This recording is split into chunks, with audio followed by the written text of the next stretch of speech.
matriz, ela é uma estrutura bidimensional, né? Então, as linhas são elementos observados ou são instâncias normalmente. E as colunas são características, poderiam ser características de interesse, ou variáveis que foram coletadas, ou features, né? Isso tudo são nomes diferentes para dizer a mesma coisa. E aí, o que acontece? O que a gente tinha visto lá é que as matrizes só admitem um tipo de característica, um tipo de classe, então ela força todo mundo a ter uma classe mais primitiva. E os data frames, eles têm essa flexibilidade de permitir classes diferentes. É o que eu estou tentando mostrar aqui. Então, eu tenho uma coluna que vai ter um identificador, um nome é um caractere, uma idade é uma coisa numérica, o gênero é uma coisa, um fator, né? Uma coisa meio que binária. O dia do login é uma data, então é um objeto de outra classe. O depoimento é um texto. Então, tipo assim, eu consigo ter dentro de um data frame uma estrutura que é bidimensional, certo? Só que cada coluna vai ter uma classe diferente. E essa é a estrutura de dados que é mais similar a uma planilha de dados, como aquelas do Excel, do CSV, do Google Sheets, enfim. Então, aqui a gente chegou numa coisa realmente muito flexível. É como se o data frame fosse uma lista, sabe? Só que é uma lista de mesmo tamanho. Então, assim, eu estou permitindo, cada coluna tem uma classe diferente. E aí eu consigo trazer toda essa flexibilidade para a análise. Então, trouxe aqui alguns exemplinhos para vocês. Eu não vou fazer a entrada de teclado para isso, porque a gente vai explorar uns dados. E eu acho que é melhor, né, dentro desse contexto da vida real mesmo. Então, ó, só vamos lendo aqui rapidinho. O que eu tenho aqui? A mais à esquerda. Eu vou ter 3 vetorizinhos que vão ser combinados em um data frame, tá? Primeiro vetor é um vetor de nomes. Significa que é um vetor de caractere, como a gente pode ver aqui. João, Lara, Manuel, Pedro, Denise.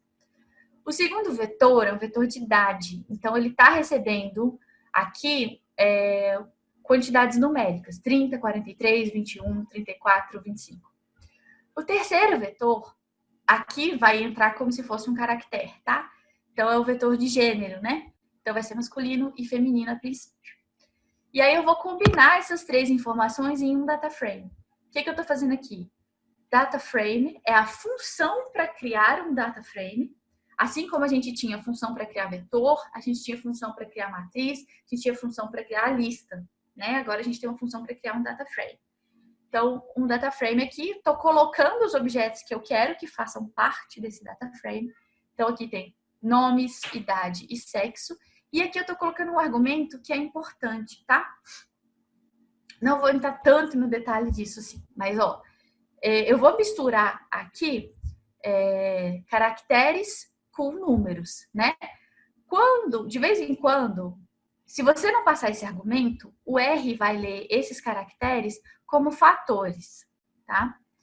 Isso é uma classe especial dentro do R, não gostaria realmente de me ater a isso, eu vou considerar o que eu vou falar para ele.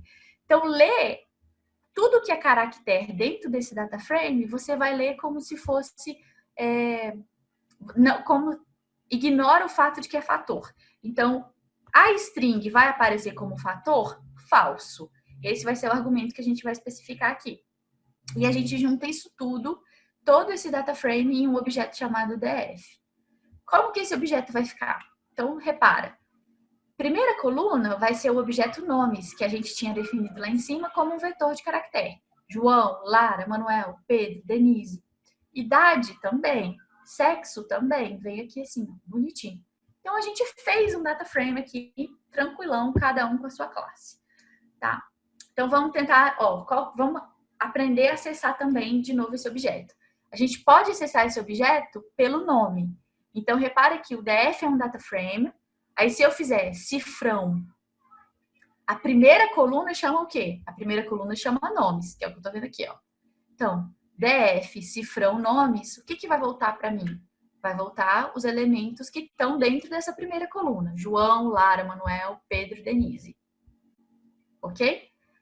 Agora, eu posso indexar de um jeito diferente também. Posso indexar com colchete duplo, com colchete simples. Ficam muito mais tratável esse negócio. Então, com colchete duplo, eu vou pedir a coluna que chama nomes. Voltou para mim também. Com colchete simples, voltou também para mim. Então, assim, ele é um objeto muito bacana de mexer.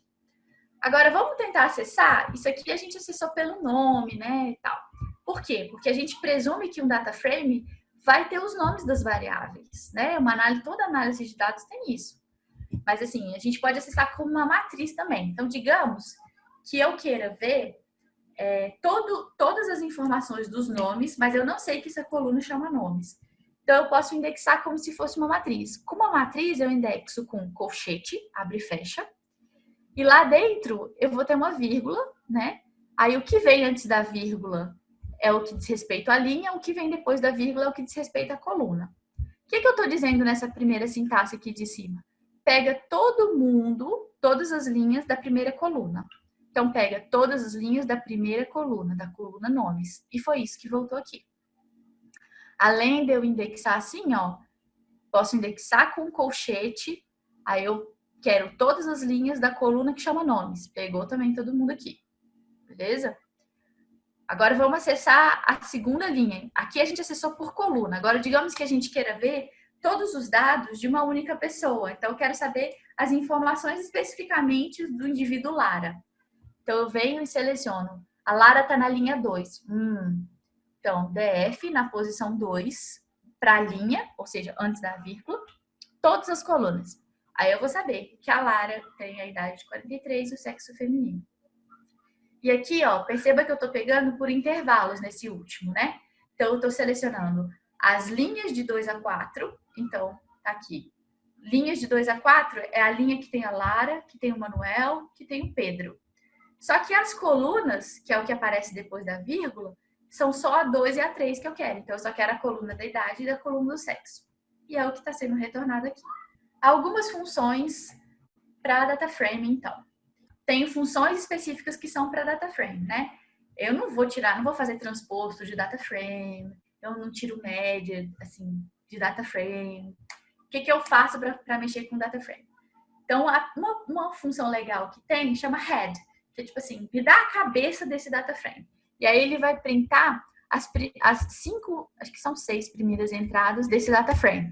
Então, quando você pede o head de DF, ele printaria as 6 primeiras entradas, exceto pelo fato de que não tem 6, tem 5. Como não tem 6, ele printou 5. Tá? Além do head, tem o tail, então, que seria o rabo. Então, você pede os 6 primeiros elementos, você pode pedir os 6 últimos elementos também, tá? Head e tail são funções que são correlatas, né, gente? Então, se você lembra assim, putz, eu lembrei que existe uma função que pega o comecinho do data frame. Ah, e aí você não lembra qual que é o nome da última, o que você pode fazer? Você pode pesquisar pelo head, com aquela interrogação no help, e provavelmente lá embaixo vai ter no see also da descrição dessa função o tail.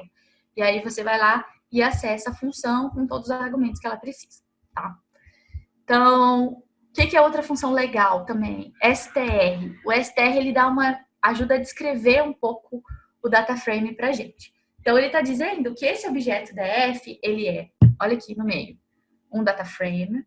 Ele está dizendo a dimensão dele. Então, eu tenho 5 observações de 3 variáveis. Que variáveis são essas? Aí aparece aqui listado as variáveis, aparece a classe dessas variáveis e aparece um pouquinho do que tem nessas variáveis aqui, tá? E também tem o summary. O summary, ele é super legal porque ele faz um resumo das colunas pra gente também. Aqui no STR é como se fosse um resumo da classe, né, das quantidades de dado que tem ali. É uma coisa mais de ferramental. E o summary é uma coisa mais de estatística mesmo. Então, você imagina tipo de análise de dados, sabe? Então, o que tem no summary? Para cada uma das colunas, ó, o DF tem uma coluna de nome, uma coluna de idade, uma coluna de sexo. Ele vai dizer para mim qual que é a classe e vai dar métricas que são associadas àquele objeto. Então, por exemplo, para um nome é um caractere. Que métricas que eu posso tirar de um caractere? A moda, por exemplo. Agora, a idade não. A idade é uma coisa quantitativa. Então, ele adapta isso. Ele percebe que isso é uma coisa quantitativa, que é um numérico, a classe, E aí ele retorna algumas quantidades que podem ajudar a gente a começar a fazer essa análise. Então ele já retorna o mínimo, o primeiro quartil, a mediana, a média e assim vai. E o sexo, como ele também está sendo considerado um caractere aqui pra gente, ele só mostra, olha, eu tenho 5 elementos de sexo aqui, beleza. Por exemplo, vou criar um data frame que vai ter algumas quantidades. Vou colocar aqui, tá? Nome. Um vetor que vai receber o meu nome e, por exemplo, o meu segundo nome. E uma idade aqui, né, que vai ser, por exemplo, tá? Vou colocar isso aqui dentro de um objeto para a gente dar uma olhada. Ó. Então, esse é o meu data frame, beleza? Aí eu quero saber a instância que tem o nome de Larissa. Então, eu quero saber, o que eu posso fazer? Eu posso indexar isso. Então, o que eu posso fazer? Ó, vou fazer um teste lógico. Eu quero todo mundo cuja coluna do nome é Larissa. Tá? Então, o que eu posso fazer? Fazer um teste lógico e perguntar. Como é que eu faço um teste lógico? Vou rodar só o teste aqui antes, com todo mundo. O que tem no DF nome? No DF nome tem Larissa e tem Sayuri. Putz, aqui, ó.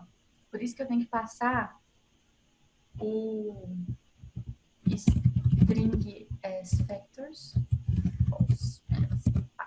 Tá.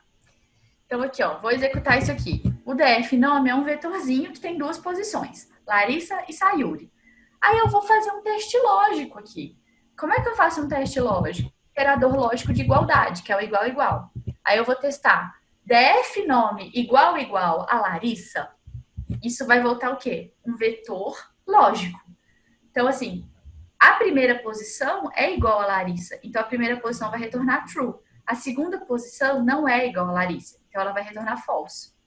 Então, eu posso usar isso daqui para indexar a minha análise. Então, ó, vou colocar o resultado dessa operação, dessa relação lógica aqui. Tandã! Eu selecionei aquela linha em que isso acontecia. Então, assim, isso daqui é o quê? Isso aqui é um teste lógico que está dizendo quais entradas do nome eu observei Larissa, tá? Então, aqui eu observei na primeira. Aí eu vou usar isso aqui para indexar, porque eu quero aquela linha em que isso aconteceu. Então, vou usar isso aqui para indexar. Eu quero aquela linha, tem que ficar antes da vírgula nessa indexação, ficou Larissa 10. Se eu colocar aqui mais um pouquinho, Larissa e blá, né? 10, 20, 30, 40. Dei uma mudadinha no meu DF. E aí eu vou perguntar de novo. Quais nomes são de Larissa? Cara, eu vou ter 2 nomes agora, porque eu tenho um nome na linha 1 e na linha 3. Tá? Agora vamos dar uma incrementada aqui. Eu falei para você que eu tenho na linha 1 e na linha 3. Vou perguntar. Quem são essas linhas? Para eu perguntar quem são essas linhas, eu vou usar esse operador which. Então, linha 1 e linha 3. Certíssimo. Aí eu posso vir aqui, além de passar o teste lógico, eu posso passar com essa funçãozinha which aqui, que aparece um númerozinho. Em vez de aparecer um vetor true, false, true, false, true, false, só vai aparecer um númerozinho que isso está acontecendo. E aí eu fico, é como se eu fizesse um recorte do meu dado e só retornasse aquele que atende a minha condição lógica.